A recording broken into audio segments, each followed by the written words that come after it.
अस्सलाम वालेकुम। माजूरी अब मजबूरी नहीं। मेरा नाम डॉक्टर मोहम्मद फैसल शहजाद है। आज हम बात करेंगे फुट की एक डिज़ीज़ के बारे में जिसका नाम है बोनियन, जिसे हम हेलक्स वल्गस भी कहते हैं।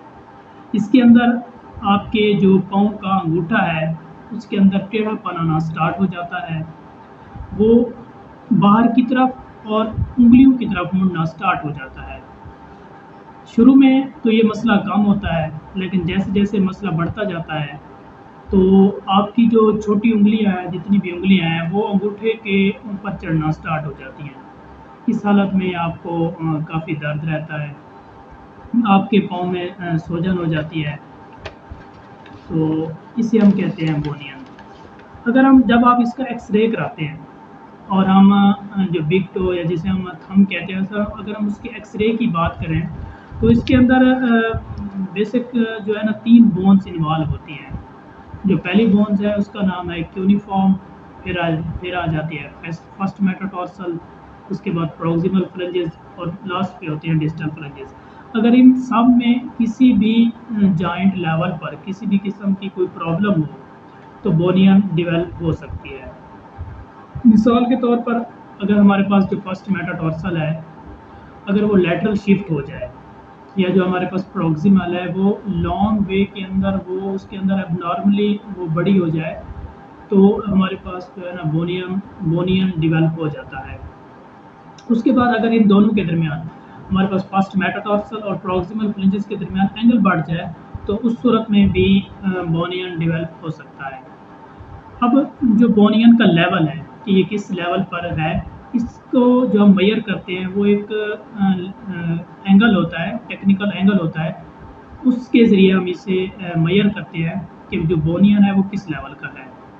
ये जो एंगल होता है ये फर्स्ट मेटाटार्सल और प्रॉक्सिमल फ्रिंजेस के दरमियान होता है। अगर ये एंगल 25 सेंटीग्रेड तक हो, तो इसका मतलब होता है जो बोनियन है वो अभी माइल्ड कंडीशन में है।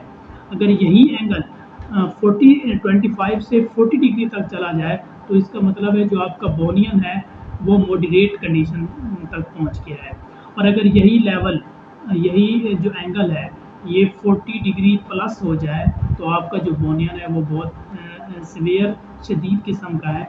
इस हालत में आपको सर्जन के पास जाना होगा और इसका जो ट्रीटमेंट है वो सर्जरी ही होता है। अब बात ये है, मसला ये है कि ये बोनियन होता क्यों है, इसकी काजेज़ क्या है, इसकी वजह क्या है, ये क्यों डेवलप होता है। तो इसकी बहुत सारी काजेज़ है, ये इसकी कुछ इंटरनली भी काजेज़ हैं, एक्सटर्नली भी काजेज़ हैं। ये औरतों में वुमेन्स के अंदर ये ज़्यादा, इसकी जो रेशियो है ना ये ज़्यादा है, उसके अंदर ये ज़्यादा डेवलप होता है। ये पैदाइशी तौर पर जो बच्चे सीपी चाइल्ड होते हैं, सेरेब्रल पल्सी के जो पेशेंट होते हैं, बच्चे होते हैं, उनके अंदर बोनियन डेवलप होने के चांसेस बहुत ज़्यादा होते हैं। ये ऐसे जो बुज़ुर्ग होते हैं, बूढ़े होते हैं, जिनको स्ट्रोक की प्रॉब्लम होती है, उनके अंदर भी धीरे-धीरे ये बोनियन बनना स्टार्ट हो जाता है। या आपको कोई रेमेटॉइड अर्थराइटिस की डिज़ीज़ है या फिर आपके फ्लैट फुट है, तो ऐसी कंडीशंस के अंदर भी बोनियन डेवलप होने के चांसेस बहुत ज़्यादा होते हैं। अगर हम एक्सटर्नली बात करें, तो ज़्यादातर वुमेन्स जो हील शूज़ और आगे से बहुत क्लोज़ शूज़ पहनते हैं, एक तो हील वाली होती है और आगे से वो बहुत बंद यानी बहुत ज़्यादा क्लोज़ होती है।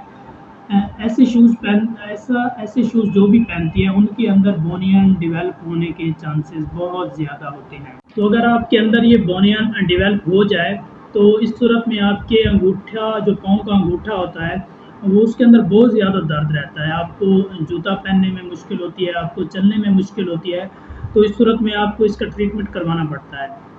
इसके डिफरेंट ट्रीटमेंट हैं।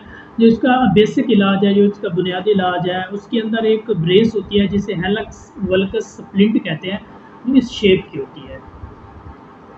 ये रात को पहननी पड़ती है, दिन को भी पहन सकते हैं। जब आप चलते हैं तो आप इसे पहन सकते हैं। तो ये इसका नाम हेलक्स वल्गस स्प्लिंट है, ये आपको पहननी पड़ती है। इससे जो आपका बोनियन डेवलप हो रहा है, एक तो वो उसी लेवल पे रुक जाएगा और साथ-साथ आहिस्ता-आहिस्ता ठीक भी होता रहेगा। इसके साथ-साथ आपको अपने लेवल के हिसाब से कि किस हद तक आपके अंदर बोनियन डेवलप हो चुका है, आपको फिजियो भी करवानी पड़ती है। तो ये इसका बेसिक इलाज है कि अगर वो ज़्यादा शदीद लेवल तक नहीं पहुंचा। अगर वो बहुत ज़्यादा शदीद लेवल तक पहुंच गया है तो फिर उसके लिए आपको सर्जरी की तरफ जाना पड़ता है। तो इससे बेहतर है कि जब भी आपको अंगूठे के अंदर कोई तकलीफ़ हो, आपको महसूस हो कि आपका अंगूठे के अंदर टेढ़ापन आ रहा है, तो आप हमसे रब्ता करें या किसी भी आर्थोटिस्ट से रब्ता करें, फिजियोथेरेपिस्ट से रब्ता करें। इससे आपका ये फ़ायदा होगा कि आपको एक्सरसाइज करवाएँगे, हम आपको ब्रेस देंगे, आपकी ये जो डिज़ीज़ है ये ज़्यादा शदीद नहीं होगी। माज़ूरी अब मजबूरी नहीं। शुक्रिया।